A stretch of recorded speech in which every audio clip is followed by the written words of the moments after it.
જય દ્વારકાધીશ મિત્રો જોધપુરના હાઈફાઈ વિસ્તારમાં આવેલા શાહ મેન્શનમાં ત્રીજા માળે રાતના 2 વાગ્યે અનુપમા શાહ પોતાની બાલ્કનીમાં ઊભી હતી. 55 વર્ષ અનુપમા શાહ જ્વેલર્સની માલકીન પોતાના હાથમાં ગરમ ચાનો કપ લઈને શહેરની રોશનીને નિહાળી રહી હતી. તેની આંખોમાં એક અજીબ બેચેની હતી. આજે તેના એકના એક પુત્ર આયુષ શાહનો 30મો જન્મદિવસ હતો અને આખા રાજસ્થાનના મોટા મોટા વ્યવસાયી પરિવારની દીકરીઓના પ્રસ્તાવ તેની સામે હતા. આયુષ શાહ માત્ર અમીર જ નહીં પણ ભણેલો ગણેલો, સુંદર અને સંસ્કારી પણ હતો. MBBA કર્યા પછી તેને પોતાના પિતાના વ્યવસાયને 3 ગણો વધારી દીધો હતો. મેગેઝિન કવર્સ પર તેની તસવીરો છપાતી હતી. પાર્ટીઓમાં છોકરીઓ તેની આસપાસ ફરતી હતી. પરંતુ અનુપમાને આ બધામાં કંઈક ખોખલાપણું દેખાતું હતું. તેને પોતાના સ્વર્ગસ્થ પતિ રમેશભાઈ શાહની યાદ આવી. રમેશભાઈએ એક નાનકડી જ્વેલરી શોપની પોતાની યાત્રા શરૂ કરી હતી. જ્યારે કેન્સરના છેલ્લા દિવસોમાં તેઓ હોસ્પિટલના પલંગ પર હતા, ત્યારે તેમણે અનુપમાનો હાથ પકડીને કહ્યું હતું, અનુપમા, આપણા આયુષ માટે તે છોકરી પસંદ કરજે જે સોનાના ઘરેણાની નહીં બલકે સોના જેવા દિલની સુંદર હોય. મને તે વહુ જોઈએ છે જે આપણા દીકરાને દોલતથી નહીં પણ તેની સારાઈઓથી પ્રેમ કરે, જે સ્ટેટસ નહીં પણ સંસ્કારને સમજતી હોય. તે શબ્દોએ અનુપમાના મનમાં ઊંડી અસર કરી હતી. આજે જ્યારે તે તથાકથિત યોગ્ય કે છોકરીઓ જોતી હતી, ડિઝાઇનર આઉટફિટર, પરફેક્ટ મેકઅપ સાથે, બનાવટી હાસ્ય સાથે, તો તેને લાગતું હતું કે આ બધું માત્ર શાહ ખાનદાનની વહુ બનવાની લાઇનમાં છે. ગઈકાલ રાત્રે જ ડિનર ટેબલ પર આયુષે કહ્યું હતું, માં, હું થાકી ગયો છું. આ છોકરીઓ મારી સાથે વાત કરવાથી વધારે મારી સાથે સેલ્ફી લેવામાં રસ ધરાવે છે. ઇન્સ્ટાગ્રામ સ્ટોરી માટે હું માત્ર એક માધ્યમ છું. શું મને ક્યારેય કોઈ એવું મળશે જે માત્ર આયુષને પ્રેમ કરે, શાહને નહીં? તે રાત્રે અનુપમાને ઊંઘ ન આવી. સવારના પહેલા કિરણ સાથે તેમના મનમાં વિચાર આવ્યો, એક બિઝનેસ વુમનના રૂમમાં દરેક વ્યક્તિ તેની સામે આર્ટિફિશિયલ બનીને આવે છે. જો સચ્ચાઈ જાણવી હોય તો તેને તે સ્તરે જવું પડશે જ્યાં કોઈ દેખાડો નથી કરતું, જ્યાં લોકોના અસલી ચહેરા દેખાય છે, કાં તો ખૂબ સ્વાર્થી કાં ખૂબ નિસ્વાર્થ. અનુપમાએ એક સાહસી નિર્ણય લીધો.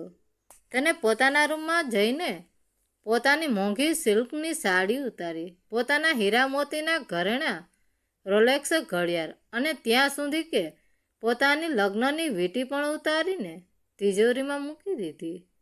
તેમણે પોતાની જૂની કામવાળી બાઈની છોડેલી ફાટેલી જૂની સાડી પહેરી લીધી, જે મટમૈલ લીલા રંગની હતી. વાળને વિખરી નાખ્યા, ચહેરા પર થોડી માટી લગાવી જેથી તે બીમાર અને લાચાર દેખાય. હવે અરીસામાં કરોડપતિ અનુપમા શાહની નહીં બલકે એક ગરીબ અસહાય વૃદ્ધ મહિલા દેખાઈ રહી હતી. આ માત્ર એક બિઝનેસ ડીલ નથી, આ મારા દીકરાની જિંદગીનો સવાલ છે, તેને પોતાની જાતને કહ્યું. તેણે એક જૂનો થેલો ઉઠાવ્યો અને તેમાં થોડા જૂના પેપર અને ખાલી પ્લાસ્ટિકની બોટલ ભરી લીધી. મુખ્ય લિફ્ટને બદલે સર્વિસ લિફ્ટની નીચે ઉતરી જેથી સિક્યુરિટી ગાર્ડ તેને ઓળખી ન શકે. જેવી જ તે ઠંડી એસી લોબીમાંથી બહાર નીકળી. જોધપુરીની તપતી ધૂપ અને ગરમ હવાએ તેનું સ્વાગત કર્યું. રોડ પર પગ મૂકતા જ તેને પોતાની નવી ઓળખાણનો અહેસાસ થયો. એક ખૂબ સ્પીડમાં BMW તેની પાસેથી પસાર થઈ અને ધૂળ તેમની સાડી પર પડી. કાર રોકાઈ નહીં, બસ નીકળી ગઈ. અનુપમાને ગુસ્સો આવ્યો. પરંતુ પછી યાદ આવ્યું કે હવે તે મેડમ નથી. તે ધીમે ધીમે લંગડાતા લંગડાતા ચાલવા લાગી. થોડે દૂર એક ચાની દુકાન હતી. તેને પાણી માંગ્યું. દુકાનદારે ધોણાથી જોયું અને હાથ હલાવતા કહ્યું, ચાલ આગળ વધ, અહીં ભીખ ના માગ, ગ્રાહકો ભાગી જશે.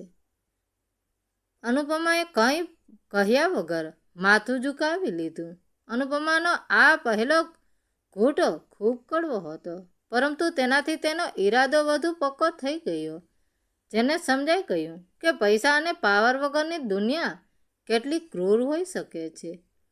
તે શહેરના તે વિસ્તાર તરફ વધી જ્યાં મેડિકલ ક્લાસ અને લોઅર મિડલ ક્લાસ પરિવારો રહેતા હતા. જૂની ઇમારતો, સાંકડી ગલીઓ અને નાના નાના ઘરો. ત્યાં જ ક્યાંક એક જૂની બિલ્ડિંગના નાના ફ્લેટમાં પ્રિયંકા નામની એક છોકરી રહેતી હતી, જેણે પોતાની સોતેલી માના ક્રૂર વ્યવહાર છતાં પણ પોતાનો શ્રીમત અને સારાઈ બચાવી રાખી હતી. અનુપમાનું હૃદય જોરથી ધડકી રહ્યું હતું. શું આ સ્વાર્થી દુનિયામાં તેમને તે હીરો મળશે જેની તલાશ રમેશભાઈને હતી, અથવા આ માત્ર એક ના સમજી ભરેલો વિચાર સાબિત થશે? સૂરજ આકાશમાં ચડી રહ્યો હતો અને શાહ પરિવારની માલકીન ભિખારી બનીને પોતાની સૌથી મહત્વપૂર્ણ ખોજ પર નીકળી ચૂકી હતી. જોધપુરના શક્તિનગર વિસ્તારમાં આવેલા શ્યામ વિહાર એપાર્ટમેન્ટ ચોથા માળે સવારનો સમય હોય. કોઈ તોફાની ઓછો ન હતો. ફ્લેટ નંબર 402ની અંદર દ્રશ્ય કોઈ બે બેડલ ફ્લીટ જેવું હતું. ગઈકાલ રાત્રે પ્રિયંકાની સોતેલી બહેનો નિશા અને સ્નેહાએ પોતાના મિત્રો સાથે એક લેટ નાઇટ પાર્ટી કરી હતી. પીઝાના ડબ્બા, કોલ્ડ ક્રીટની બોટલ, ચિપ્સના પેકેટ આખા લિવિંગ રૂમમાં વેરવિખેર પડ્યા હતા. 24 વર્ષ પ્રિયંકા, જેણે હાથમાં હમણાં જ પોતાનું ગ્રેજ્યુએશન પૂરું કર્યું હતું, આ ઘરમાં એક ઘોષણિત નોકરાણીની જેમ હતી. તેની આંખોની નીચે હળવા કાળા ઘેરા હતા, જે રાતભર જાગવાની ગવાહી આપી રહ્યા હતા. તે ચૂપચાપ ફર્શ પર બેસીને સફાઈ કરી રહી હતી. તેના પિતા, જે ગવર્મેન્ટ ટીચર હતા, હંમેશા તેને પોતાની રાણી દીકરી કહેતા હતા, પરંતુ તેમના મૃત્યુ પછી તેમની બીજી પત્ની સુષ્માએ પ્રિયંકાની દુનિયા બદલી નાખી હતી. સોફા પર બેઠેલી સુષ્મા પોતાના મોબાઈલ પર વોટ્સએપ સ્ટેટસ જોઈ રહી હતી. તેણે પ્રિયંકાને કડક અવાજમાં કહ્યું, પ્રિયંકા, હાથ ઝડપથી ચલાવ. આજે મારી કીટી પાર્ટીની બહેનપણીઓ આવવાની છે. જો તેમને ઘર ગંદુ દેખાયું તો મારી બેઇજ્જતી થઈ જશે. અને સાંભળ, તે કચરાના 2 મોટા થેલા નીચે ફેંકી આવ. લિફ્ટથી નહીં, સીડીઓથી ઉતરતી વખતે તેને પોતાના પપ્પાની યાદ આવી, જેઓ હંમેશા કહેતા હતા, બેટા, કોઈ કામ નાનું નથી હોતું, બસ ઈરાદો ચોખ્ખો હોવો જોઈએ. બિલ્ડિંગને નીચે ગેટની પાસે અનુપમા શાહ પોતાના ભિખારીના વેશમાં એક વૃક્ષની નીચે ઊભી રહીને શ્વાસ લઈ રહી હતી. સવારથી તે અનેક ગલીઓ ફરી ચૂકી હતી. તેની કમર, જે હંમેશા આરામદાયક ખુરશીઓ પર લટકી રહેતી હતી, આજે દરથી ચીસ પાડી રહી હતી. સૌથી ખરાબ દર શરીર નહીં પણ અપમાનનો હતો. હમણાં થોડીવાર પહેલાં જ પાસેથી ગ્રોસરી શોપવાળાએ તેને ત્યાં ઊભી રહેલી જોઈને ઠપકો આપ્યો હતો. ઓ ડોશી, અહીં ભીડ ના કર, આગળ વધ, ગ્રાહકોને તકલીફ થાય છે, તેને ચીસ પાડીને કહ્યું. અનુપમાની આંખો ભરાઈ ગઈ હતી, પરંતુ તેને પોતાની સાંભળીને કચરાના એક મોટા બાસ્કેટની પાસે પહોંચી અને પોતાની સ્ટીકથી પ્લાસ્ટિકની બોટલો શોધવા લાગી. એટલામાં જ તેનો પગ લપસ્યો અને તે ડગમગાઈ ગઈ. ઠીક તે જ સમયે પ્રિયંકા ગેટમાંથી બહાર નીકળી. તેણે જોયું કે એક વૃદ્ધ મહિલા, જેના કપડાં બગડેલા છે, તે પડવાની છે. એક પળ પણ વિચાર્યા વગર પ્રિયંકાએ પોતાના હાથના કચરાના થેલા નીચે મૂક્યા અને દોડીને તે મહિલાને પકડી લીધી.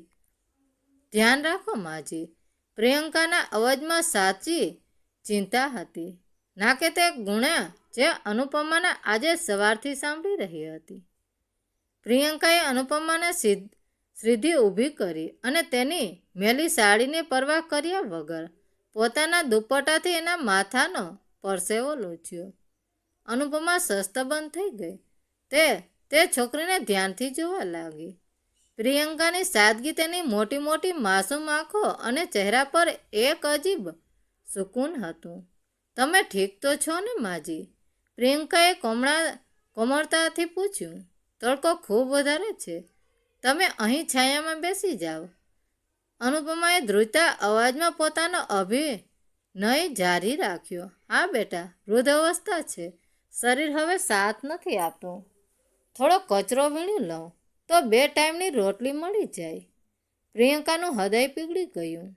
તેને જોયું કે તે વૃદ્ધ મહિલા કચરાના ઢગલામાં હાથના નાખવાની કોશિશ કરી રહી છે. પ્રિયંકાએ તરત કહ્યું, ઊભા રહો માજી, તમારે નમવાની જરૂર નથી, આ કામ હું કરી દઉં છું. પ્રિયંકાએ પોતાના આગળ વધીને કોઈ કચકાટ વગર તે ગંદા બાસ્કેટમાંથી પ્લાસ્ટિકની બોટલો અને કાગળ અલગ કરીને અનુપમાના ઠેલામાં નાખવાનું શરૂ કરી દીધું. અનુપમા તેને જોતી રહી. આ છોકરી જે ચોખ્ખા કપડામાં હતી, એક અજાણી ભિખારીની મદદ કરી રહી હતી અને તેને ગંદકી અડવાથી કોઈ અરુચિ નહોતી. જ્યારે પ્રિયંકાએ કામ પૂરું કર્યું તો તેને શ્રીમત સાથે કહ્યું, માજી, તમે અહીં જ ઊભા રહો, હું ઉપરથી તમારા માટે પાણી અને કંઈક ખાવાનું લઈને આવું છું.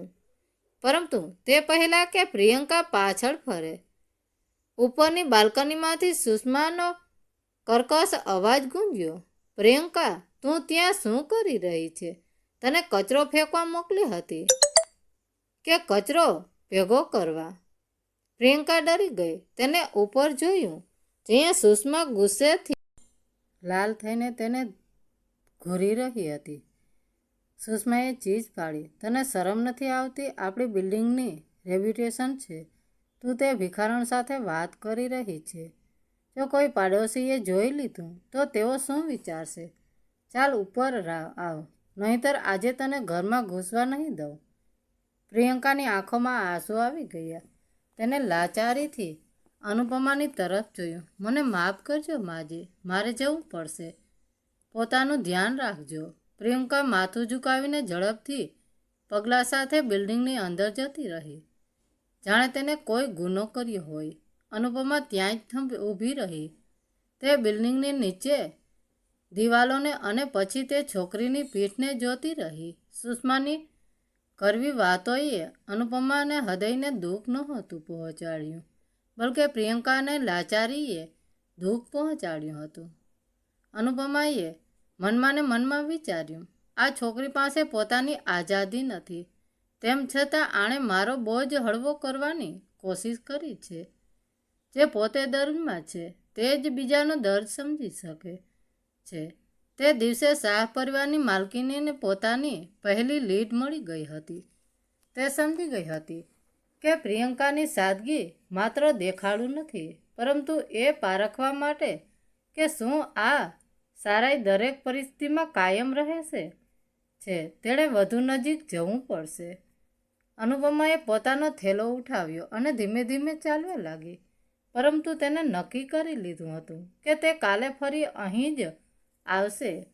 બીજા દિવસે સવારે લગભગ 7 વાગ્યે પ્રિયંકા શ્યામ વિહાણ એપાર્ટમેન્ટમાં ગેટથી થોડે દૂર એક નાનકડા શાકભાજીના માર્કેટ તરફ જઈ રહી હતી. તેને ઘર માટે શાકભાજી લાવવાની હતી. સુષ્માએ સવારમાં તેને જગાડી હતી અને કડક નિર્દેશ આપ્યો હતો કે સસ્તી શાકભાજી લઈને આવે. તેના પગલાં ઝડપથી હતા, કારણ કે તે જાણતી હતી કે જો તે સમયસર પાછી ના ગઈ તો સુષ્માનો ગુસ્સો વધુ ભયંકર થશે. એટલામાં જ માર્કેટમાંથી થોડા ડગલા પહેલાં પ્રિયંકાએ લોકોની એક ભીડ જોઈને તે નજારો જોઈને તે અટકી ગઈ. રસ્તાના કિનારે એક નાનકડા નાળા પાસે એ જ વૃદ્ધ મહિલા અનુપમા શાહ જમીન પર બેહોશ પડી હતી. તેના માથા પાસે થોડું નકલી લોહી પડેલું હતું અને તેની સાડી ફાટેલી લાગતી હતી. આ ડેલિબરેટેલ બનાવેલો એક ખૂબ જ કન્વિન્સિંગ સીન હતો. અનુપમાએ પોતાની કેપ ઇન્જરીને વધુ સિરિયસ બનાવી દીધી હતી. આસપાસ 10 થી 15 લોકો ઊભા હતા, પરંતુ કોઈ પણ આગળ નહોતું વધી રહ્યું. એક સૂટ બૂટ પહેરેલા આદમીએ પોતાની નાક પર રૂમાલ રાખતા કહ્યું, પોલીસને ફોન કરો. કોણ આ ઝંઝટમાં પડે? ખબર નહીં આ કોઈ બીમારીથી મરી રહી છે. એક મહિલાએ ઘણા ધૂણાથી કહ્યું, હા તેને ના અડો, કંઈક આપણને જ કોઈ ઇન્ફેક્શન ના થઈ જાય. આ ભિખારી લોકો ગંદા હોય છે. એક દુકાનદારે કહ્યું, અરે આને અહીંથી હટાવો, દુકાનની સામે પડી છે, ગ્રાહકો ભાગી જશે. પ્રિયંકાએ એક પળ માટે પણ ના વિચાર્યું. તેને પોતાની કોલ્ટ બેગ ત્યાં જ મૂકી દીધી અને તરત જ તે વૃદ્ધ સ્ત્રી તરફ દોડી. તે લોકોની ભીડને હટાવીને અનુપમાની પાસે પહોંચી અને તેના માથાને ધીમેથી હલાવીને પોતાના ઘૂંટણ પર મૂકી દીધું. માજી આંખો ખોલો. પ્રિયંકાના અવાજમાં સાચો ડર અને કરુણતા હતી. અનુપમાની આંખો તો બંધ હતી, પરંતુ તેના કાનમાં પ્રિયંકાનો ગભરાયેલો અવાજ કોઈ મધુર સંગીત જેવો ગુંજી રહ્યો હતો. તેને મહેસૂસ કર્યું કે પ્રિયંકા પોતાના ગંદા થવાની કે લોકોના ટોળની ચિંતા કર્યા વગર તેના ગંદા ઘાયલ શરીરને થામીને બેઠી છે. પ્લીઝ કોઈ રિક્ષા બોલાવો. પ્રિયંકાએ ભીડને બૂમ પાડીને કહ્યું, અમાને ડૉક્ટર પાસે લઈ જવા પડશે. સૂટવાળા આદમીએ હસતા હસતા કહ્યું, આ પાગલ છોકરી કેમ પોતાની સવાર ખરાબ કરી રહી છે? આને ઉઠાવીને તું ક્યાં લઈ જઈશ? આની પાસે સારવાર માટે પૈસા પણ નહીં હોય. પ્રિયંકાએ તેની તરફ પાછળ ફરીને જોયું. તેની આંખોમાં આગ હતી, પરંતુ અવાજ શાંત અને દરડ હતો. પૈસાની વાત પછી થશે, ઇન્સાનિયતની વાત પહેલાં થાય છે. તમને લોકોને શરમ આવવી જોઈએ. રસ્તા પર એક જીવ જઈ રહ્યો છે અને તમે બધા ઊભા રહીને તમાશો જોઈ રહ્યા છો. આ સાંભળતા જ એક ઓટો રિક્ષા ડ્રાઈવરને પ્રિયંકાની વાતમાં દમ લાગ્યો. તેને પોતાની રિક્ષા રોકી, બહેન હાલો, હું લઈ જાઉં છું. પ્રિયંકાએ ખૂબ મુશ્કેલીથી અનુપમાને ઉઠાવી અને તે બેજાન શરીરને રિક્ષાની પાછલી સીટ પર સુવડાવી. રિક્ષામાં બેસતા જ પ્રિયંકાએ પોતાનું નાનું પર્સ ખોલ્યું. તેમાં માત્ર 850 રૂપિયા હતા, જે તેણે છેલ્લા 2 મહિનામાં ઘરના બચેલા પૈસામાંથી ભેગા કર્યા હતા. તે પૈસામાંથી પોતાના પપ્પાની ડેડ એનિવર્સરી પર એક નાનકડી પૂજા કરવામાં માંગતી હતી. રિક્ષા એક નાનકડા ક્લિનિક પર ઊભી રહી. ડૉક્ટરે અનુપમાને જોઈ અને કહ્યું કે થોડું વાગેલું છે, પરંતુ તરત ડ્રેસિંગની જરૂર છે. પ્રિયંકાએ એક પળનો વિલંબ કર્યા વગર પોતાના તમામ 850 રૂપિયા ડૉક્ટરના હાથમાં મૂકી દીધા. ડૉક્ટર સાહેબ, પ્રિયંકાએ ધ્રુજતા અવાજમાં કહ્યું, જો આ ઓછા પડે તો હું કાલે કામ કરીને તમને બાકીના આપી દઈશ, પરંતુ આમની સારવાર કરી દો. ડૉક્ટર, જે એક સારા માણસ હતા, તે હસ્યા. બેટી, તું ચિંતા ન કર, આ પૂરતા છે. સારવાર પછી અનુપમાની આંખો તો ખુલી. તેણે જોયું કે પ્રિયંકા તેની પાસે બેઠી છે અને તેને પંખાની હવા નાખી રહી છે. અનુપમાએ ખૂબ કમજોર અવાજમાં કહ્યું, બેટી, તે પોતાના બધા પૈસા મારા પર ખર્ચ કરી દીધા, હવે તું શું કરીશ? પ્રિયંકાએ તેનો હાથ પ્રેમથી થામી લીધો. માજી, પૈસા તો ફરી કમાઈ શકાય છે, પરંતુ કોઈની જિંદગી અને દુઆઓ અનમોલ હોય છે. મારા પપ્પા કહેતા હતા, સારા કર્મ કરીને ભૂલી જાઓ, ભગવાન બધું જુએ છે. આ તે જ જવાબ હતો જેની રાહ અનુપમાને હતી. તેને લાગ્યું કે તેના પતિ રમેશભાઈની આત્માને શાંતિ મળી ગઈ હશે. આ છોકરી સોનું નહીં, બલકે હીરો છે.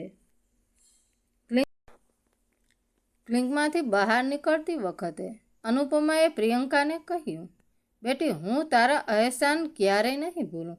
જો તું મારી કોઈ મદદ કરી શકે છે તો હું તને કહેવા માગું છું, મારો એક દૂરનો સંબંધી છે. તેને પોતાની ઓફિસ માટે એક ખૂબ ઈમાનદાર, ચોખ્ખા દિલવાળી છોકરી જોઈએ છે, જે નાના મોટા પેપર વર્ક સંભાળી શકે. મને લાગે છે કે તું તે કામ કરી શકે છે. શું તું કાલે તેની ઓફિસ જવા માટે તૈયાર થઈશ? પ્રિયંકાની આંખોમાં અચાનક એક આશાનું કિરણ જાગ્યું, પણ પછી તે ડરી ગઈ. પરંતુ માજી, મને કોણ નોકરી આપશે? મારી પાસે તો મોટી કોલેજની ડિગ્રી પણ નથી. તું બસ કાલે સવારે 9 વાગ્યે શાહ ટાવરના ગેટ પર આવી જજે. ત્યાં મારો સંબંધી, જે એક ઓફિસર આસિસ્ટન્ટ છે, તે તને લેવા આવશે. તેનું નામ રમેશભાઈ છે. રમેશભાઈ વાસ્તવમાં આયુષના પર્સનલ અસિસ્ટન્ટ હતા, જેમને અનુપમાએ પહેલેથી જ ગુપ્ત રૂપે નિર્દેશ આપી દીધો હતો. પ્રિયંકાએ હા પાડી દીધી, પરંતુ તેના મનમાં ડર અને આશા બંને હતા. અનુપમાએ તેને આશ્વાસન આપ્યું અને પછી ભીડમાં અદ્રશ્ય થઈ ગઈ. સીધા પોતાના મેન્શન તરફ જયા. તે અરબપતિ બનવાના હતી. પોતાના દીકરાને તે છોકરીની વાત કહેવા માટે, જે હવે તેની જિંદગીમાં પ્રવેશ કરવાની હતી. તે રાત્રે શાહ મેન્શનમાં અનુપમાએ આયુષને બધી વાત કહી. આયુષ, મને તે છોકરી મળી ગઈ છે જેની શોધ તારા પપ્પાને હતી. આયુષે આશ્ચર્યથી પૂછ્યું, કોણ છે? તેમાં એક સાધારણ છોકરી જે અસાધારણ દિલ ધરાવે છે. કાલે તે આપણી ઓફિસ આવશે. પરંતુ બેટા, હું ઈચ્છું છું કે તું પણ તેને પરખે. હું નથી ઈચ્છતી કે આ માત્ર મારો નિર્ણય હોય. તારે પણ તેને જાણવી પડશે. આયુષ હસ્યો. માં, જોજો, તમે તેને પસંદ કરી છે તો તે જરૂર ખાસ હશે. પરંતુ હા, હું પણ તેને જાણવા માગું છું. બીજા દિવસની સવાર પ્રિયંકા માટે સાધારણ ન હતી. રાતભર તેને ઊંઘ નહોતી આવી. એક તરફ સુષ્માના ગુસ્સાનો ડર હતો, જેમને તેને એ જૂઠ બોલીને સંતોષ આપ્યો હતો કે તે પોતાના મિત્રના ઘરે પ્રોજેક્ટનું કામ કરવા જઈ રહી છે. બીજી બાજુ માજીના સંબંધીને મળવાની આશા હતી. સવારે 9 વાગ્યે પ્રિયંકા પોતાના જૂના સાફ કરેલા ડ્રેસમાં સીડીઓથી ઉતરીને ગેટની બહાર પહોંચી. તેનું હૃદય જોરથી ધડકી રહ્યું હતું. તેણે શાહ ટાવરના મેન એન્ટ્રી તરફ જોયું. તે જોતજોતાના પૂરના સૌથી ઊંચા અને શાનદાર કોર્પોરેટ ટાવરમાંથી એક હતો, જેની કાચની બિલ્ડિંગ સૂરજની રોશનીમાં ચમકી રહી હતી. પ્રિયંકાને લાગ્યું જાણે તે કોઈ બીજી દુનિયામાં દરવાજા પર ઊભી છે. શું માજીનો તે અસિસ્ટન્ટ સાચે જ મને અહીંથી લઈ જશે? તેને વિચાર્યું. એટલામાં જ ગેટની પાસે એક શાનદાર કાલી ઓડી કાર આવીને ઊભી રહી. ડ્રાઈવરની સીટમાંથી એક સૌમ્ય દેખાતો વ્યક્તિ બહાર નીકળ્યો. તે સીધો પ્રિયંકાની પાસે આવ્યો અને વિનમ્રતાથી બોલ્યો, તમે પ્રિયંકા છો? માજીએ મોકલ્યા છે. મારું નામ રમેશભાઈ છે. પ્રિયંકા હેરાન રહી ગઈ. તેને ઉમ્મીદ હતી કે કોઈ સામાન્ય વ્યક્તિ આવશે, નહીં કે આટલી મોંઘી કારમાં. તેને પોતાને સંભાળી અને ધીમેથી કહ્યું, જી, હું જ છું. કારમાં બેસતા પ્રિયંકાને તે ગાડીની એસીની ઠંડી હવા અને લેધર સીટની મહેક મહેસૂસ થઈ, જે તેના માટે સંપૂર્ણપણે નવી હતી. રમેશભાઈએ તેને 15મા માળે જવા માટે કહ્યું અને પછી કાર પાર્ક કરવા ચાલ્યા ગયા. લિફ્ટમાં ઉપર જતા પ્રિયંકાનું ગળું સુકાઈ રહ્યું હતું. 15મા માળે આ તો લગભગ આકાશને અડવા જેવું હતું. લિફ્ટ ખુલી અને સામે એક શાનદાર આધુનિક રિસેપ્શન એરિયા હતો. રિસેપ્શનિસ્ટે તેને વિનમ્રતાથી બેસવાનો ઇશારો કર્યો. થોડી મિનિટો પછી એક અસિસ્ટન્ટ પ્રિયંકાની પાસે આવી, કૃપા કરીને અંદર જા. મિસ્ટર આયુષ તમારી રાહ જોઈ રહ્યા છે. પ્રિયંકાનું માથું ઠનક્યું. મિસ્ટર આયુષ, તે તો રમેશભાઈને મળવા આવી હતી. તે ધીમેકથી તે વિશાળ કાચની દિવાલોવાળા કેબિનમાં દાખલ થઈ. કેબિનની પાછળની દિવાલ સંપૂર્ણપણે કાચની હતી, જ્યાંથી આખું શહેર એક નાનકડા મેપ જેવું દેખાઈ રહ્યું હતું. ડેસ્ક પર એક યુવાન ખૂબ આકર્ષક અને ગંભીર દેખાતો પુરુષ બેઠો હતો. તે પોતાના લેપટોપ પર કંઈક કામ કરી રહ્યો હતો. આ કોઈ ઓફિસ અસિસ્ટન્ટ નહીં, પણ આયુષ સ્પષ્ટપણે શાહ એમ્પાયરનો માલિક હતો. પ્રિયંકાના પગલાં ત્યાં જ અટકી ગયા. યુવકે લેપટોપ બંધ કર્યું અને હસતા હસતા પ્રિયંકાની તરફ જોયું. આ જ આયુષ શાહ હતો. નમસ્તે, પ્રિયંકા, આયુષે પોતાના અવાજમાં હળવી ગરમ જોશથી લાવતા કહ્યું. બેસો, ગભરાવો નહીં, પ્રિયંકાએ ધ્રુજતા અવાજમાં કહ્યું. હું રમેશભાઈને મળવા આવી હતી. તેઓ માજીના સંબંધી છે. કદાચ હું ખોટા કેબિનમાં આવી ગઈ છું. આયુષ હસ્યો. તેના શ્રીમતમાં એક અજીબ સુકૂન હતું. ના પ્રિયંકા, તમે બિલકુલ સાચી જગ્યાએ આવ્યા છો. રમેશભાઈ મારા પર્સનલ આસિસ્ટન્ટ છે. અને રહી માજીની વાત, તો તમે મારી માની વાત કરી રહ્યા છો, જે આ કંપનીના ચેરપર્સન છે, અનુપમા શાહ. પ્રિયંકાના પગ નીચેની જમીન સરકી ગઈ. અનુપમા શાહ અરબપતિ, કોર્પોરેટર, ક્વીન, અને તે જેની સાથે તેણે કચરાના ઢગલામાં પ્લાસ્ટિક વીણ્યું હતું, જેના માથાનો પરસેવો લૂછ્યો હતો, જેના ઘાયલ શરીરને ક્લિનિક સુધી લઈ ગઈ હતી. પ્રિયંકાની આંખોમાં આંસુ આવી ગયા. તેને લાગ્યું જાણે તેની સાથે ધોકો થઈ રહ્યો છે. મને નહોતી ખબર. પ્રિયંકાનો અવાજ ધ્રુજી રહ્યો હતો. આયુષે ગંભીરતાથી કહ્યું. પ્રિયંકા, મારી માએ જે કર્યું તે તમને પારખવા માટે કર્યું. આ દુનિયામાં દરેક વ્યક્તિ અમારા પૈસા અને સ્ટેટસ પાછળ દોડે છે. માને એક એવી છોકરી જોઈતી હતી જે માણસને તેની સારાઈથી જ જજ કરે, ના કે તેની અમીરીથી, અને તમે તે સાબિત કરી દીધું. પ્રિયંકા ચૂપચાપ સાંભળી રહી હતી. આંસુ તેના ગાલ પર વહી રહ્યા હતા. પ્રિયંકા, આયુષે આગળ કહ્યું. હું તમને એક વાત પૂછવા માંગુ છું. જો તમને ખબર હોત કે તે વૃદ્ધ મહિલા અનુપમા શાહ છે, તો શું તમે તેમ છતાં તેમની મદદ કરતા?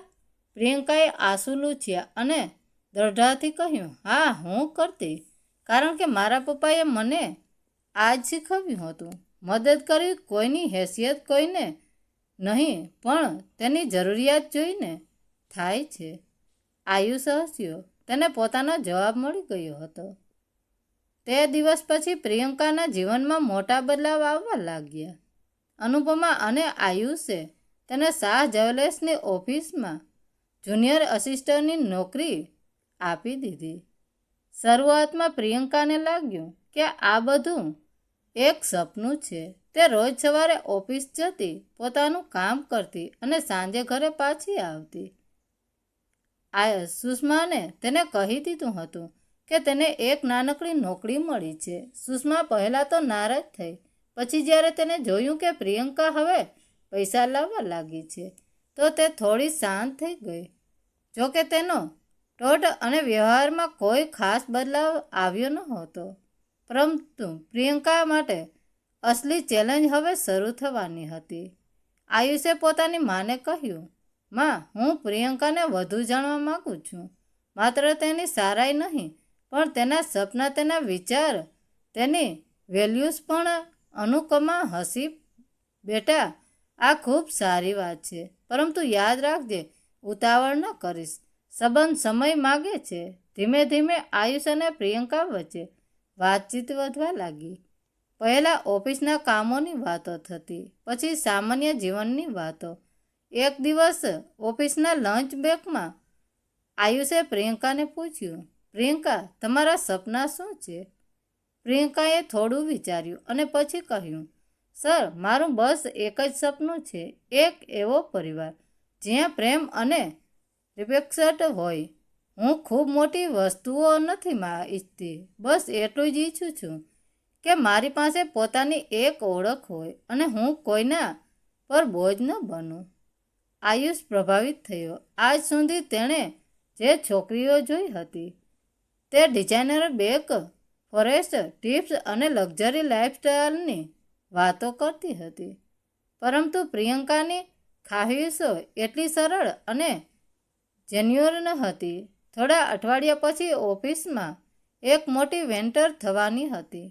શાહ જ્વેલર્સની એન્યુઅલ ઇવેન્ટ તમામ એમ્પ્લોયીઓને આમંત્રિત કરવામાં આવ્યા હતા.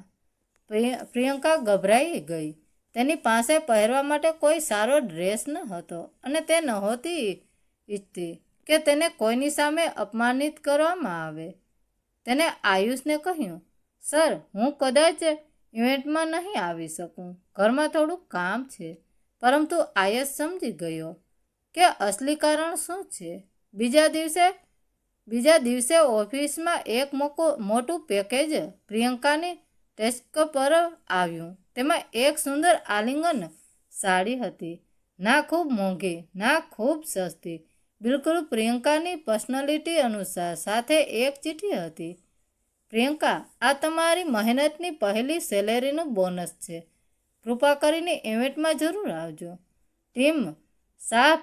પ્રિયંકાની આંખોમાં આંસુ આવી ગયા. તે સમજી ગઈ કે આ આયુષનો જ આઈડિયો હતો. ઇવેન્ટની રાત્રે પ્રિયંકા તે સાડીમાં બહુ સુંદર લાગી રહી હતી.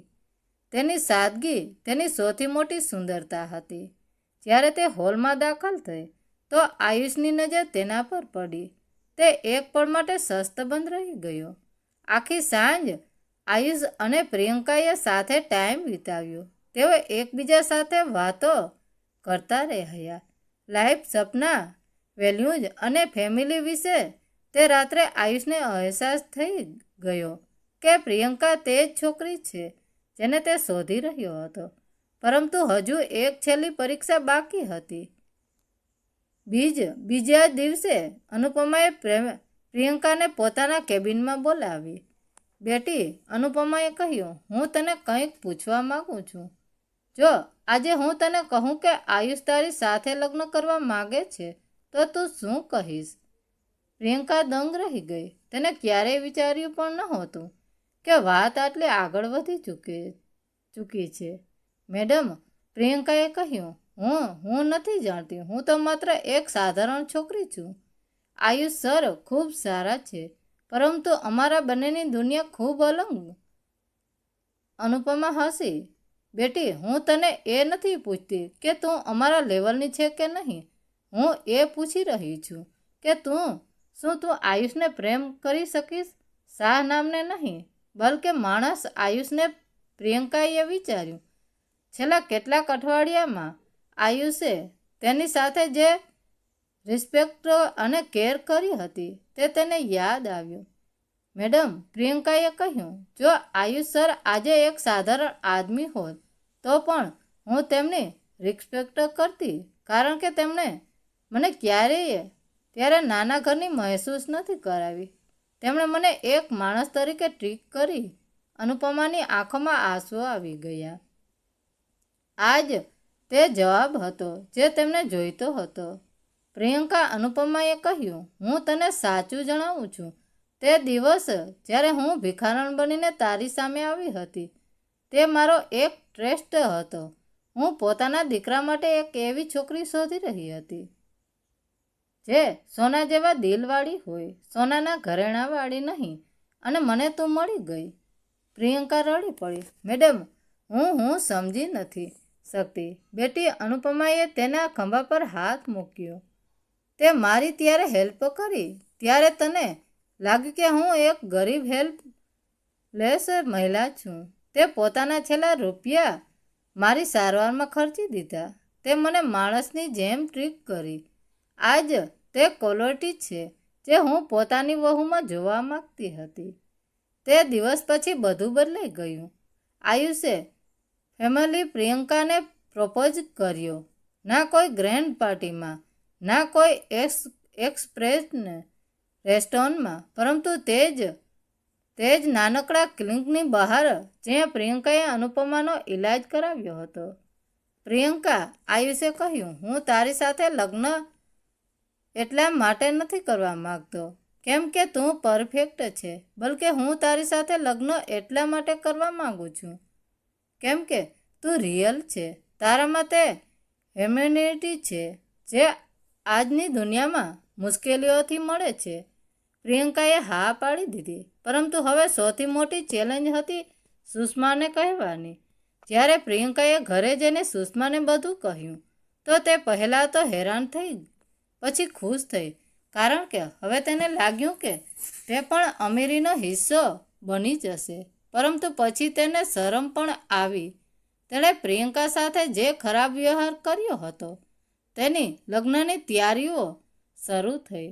અનુપમાએ બધું ખૂબ સિમ્પલ અને એલિગન્ટ રાખ્યું, બિલકુલ પ્રિયંકાની પર્સનાલિટી જેવું. લગ્નના દિવસે જ્યારે પ્રિયંકા બ્રાન્ડ બનીને તૈયાર થઈ તો તે કોઈ પ્રિન્સેસથી કમ નહોતી લાગતી. પરંતુ સૌથી ખાસ મોમેન્ટ ત્યારે હતી જ્યારે અનુપમાએ પ્રિયંકાને પોતાના હાથોથી તૈયાર કરી અને કહ્યું, બેટી, આજથી તું માત્ર મારી વહુ જ નહીં પણ મારી દીકરી છે, અને યાદ રાખજે, તારી અસલી અમીરી તારા દિલમાં છે, તિજોરીમાં નહીં. લગ્ન પછી પ્રિયંકાએ શાહ પરિવારમાં પોતાની એક અલગ ઓળખ બનાવી. તે માત્ર એક અમીર ઘરની વહુ ના બની, બલકે એક એવી માણસ બની જેણે પોતાની સાદગી અને સારાઈથી બધાના દિલ જીતી લીધા.